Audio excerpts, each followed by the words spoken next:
triste nouvelle dans le monde de la radio. Ce lundi 30 octobre, la radio RFM a annoncé le décès soudain de son animateur Philippe Despont. À 59 ans, celui-ci travaillait sur la station depuis 2011 et avait fait une très longue carrière, salué par l'un de ses anciens collègues très connus. Les après-midi de la radio RFM vont être bien silencieuses. Ce lundi 30 octobre, Philippe Despont, qui s'occupait de la tranche horaire 12h a depuis de nombreuses années sur la station, est brutalement décédé à 59 ans. Aucune information n'a été donnée par la radio concernant les raisons de son décès.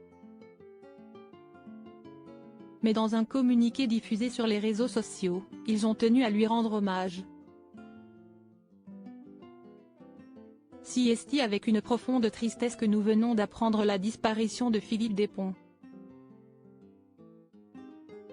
Animateur sur RFM depuis 2011, Philippe nous aura marqué par sa gentillesse, son talent et son immense passion de la radio. Toutes nos pensées vont à sa famille et à ses proches, ont-ils écrit avec émotion.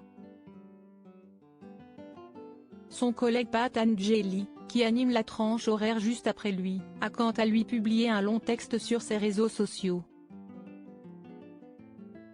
Tu ne seras pas là pour préparer la console comme tu le faisais gentiment chaque jour depuis des années.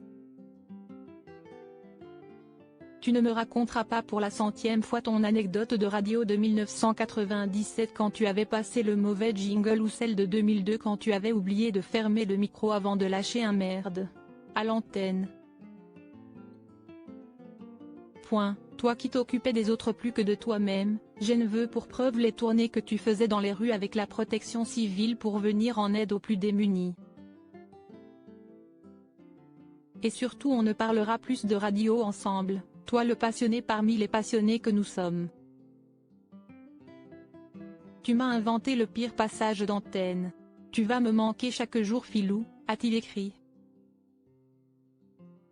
Un passionné saluait une émotion partagée par l'un de ses anciens collègues qui a publié un touchant message hommage, très ému. Bruno Guillon, récemment éprouvé par un très violent cambriolage chez lui, s'est souvenu de son ancien collègue, un passionné selon lui. J'apprends à l'instant le décès de Philippe. Je l'écoutais sur Énergie et j'ai eu la chance de travailler à ses côtés à Virgin Radio. Un passionné mais surtout un être d'une élégance rare, toujours prêt à rendre service avec le sourire, toujours un mot gentil, une anecdote. Je pense à tes proches ainsi qu'à l'équipe de RFM. Repose en paix mon ami, a-t-il écrit sur son compte Instagram. Il faut dire que l'homme de radio avait travaillé pendant des années sur cette station, avant de rejoindre RFM. En 2011, il a travaillé pendant plus de 13 ans chez Europe 2, devenu Virgin Radio. Sa longue carrière avait commencé, auparavant, chez Énergie dans les années 80, notamment dans les antennes locales. Il y a notamment travaillé avec Julien Courbet, en faisant une petite incursion chez MCM durant quelques années. Et il va manquer à tous les passionnés de l'antenne.